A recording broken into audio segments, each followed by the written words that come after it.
All right.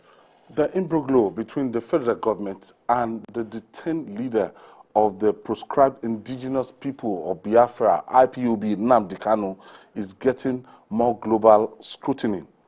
The representative of District 139 in the Texas House of Representatives, Jarvis Johnson, has appealed to the U.S. Congress to urgently intervene and urged the federal government to release Kanu.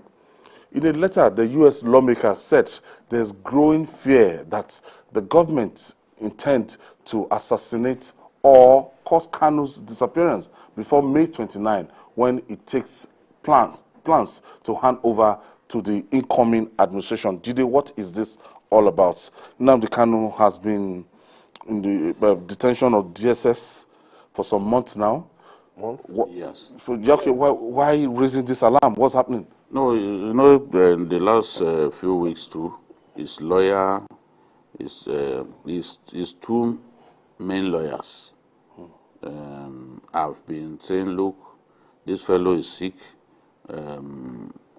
release him for Medicare or let him go to Kuje prison. You know, it was Kuje prison that they wanted, but DSS preferred that he be kept in their custody, and the judge decided that they should send him to the DSS facility. They have been pushing that it should be Kuje because they were sure that the regimented nature of the DSS facility, that's not what you have in Kuje, you know. So he said, that's Jose Komen said 2 weeks ago that he feared for Kanu's life, that something tells him that Kanu will die in the hands of the DSS.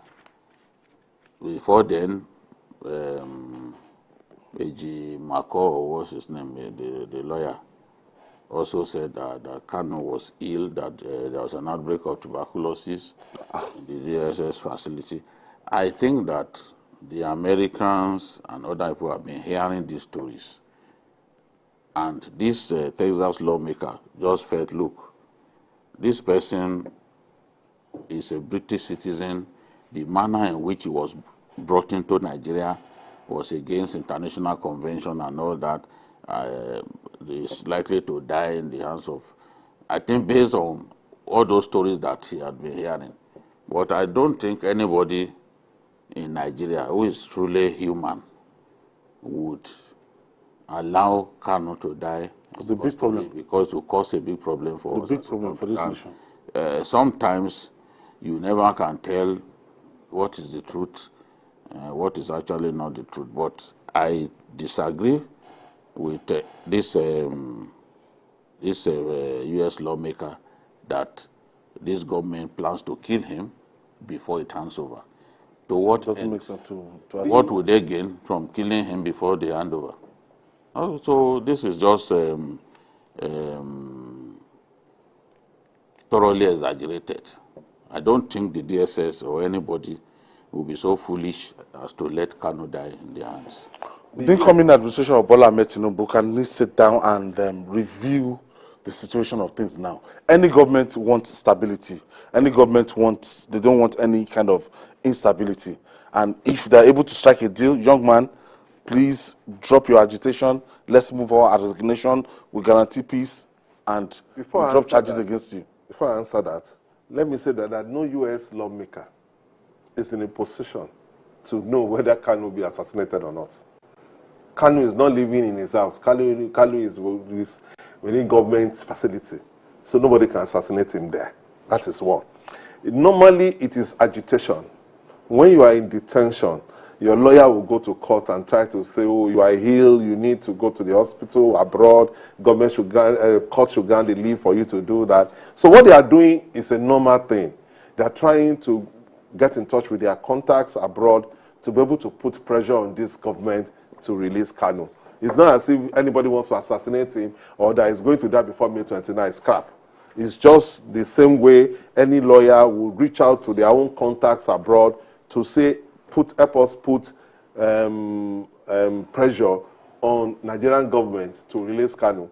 That lawyer is just for optics. That letter from the lawmaker is just optics. I don't think the Congress is in a position to say that Kanu should be released. They are not in a position to do that. Having said that, I believe that it is in the interest of government to negotiate with Kanu.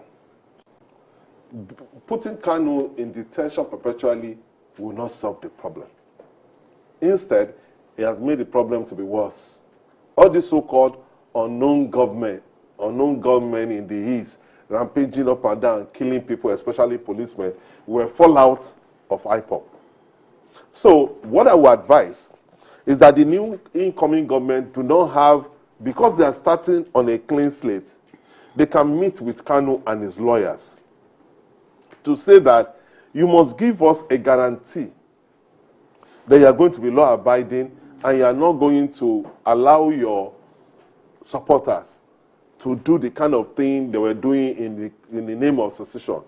If they are able to get that promise from him, I think the government... Those subversive broadcasts. The government will do well. The government will do well. He has to give up his armed struggle. Yes. They will sit down with him to tell him that you have to give up this armed struggle. And then if they can get that guarantee from him and his lawyers, then I would suggest that they can allow him to go home. You understand? Because no government will allow people to talk about secession within a state. That is unacceptable. No government will accept that. Even in US, even in UK, nobody will accept that. Ordinary Scotland, that is a country within a union, they will not allow them to go on independence. It's not as easy as that. So he must be able to know that whatever they want, they must be able to achieve it within the Nigerian state. And if they can secure that guarantee that they will abandon the armed struggle and they call for war on Biafra radio, of course they should allow him to go. I think dialogue ultimately is the key to this. So if you want to go through the judiciary, go through the whole log, it will take longer time. We always talked about it, either here or even on my program, Issues with Jide, because I've seen worse things. I've seen worse issues resolved through dialogue. But some hawks believe, no, he has to stay there, this and that. I mean, at the end of the day, the tension, nobody is gaining anything from the tension and the bloodletting that is happening. Ajuaju made a promise during his campaign that is going to talk to these agitators in the Southeast. So I believe that when the time comes, he will do what is right. All right. We'll take this break. When we come back, we'll talk more. It's still Journalist Hangout on Sunday.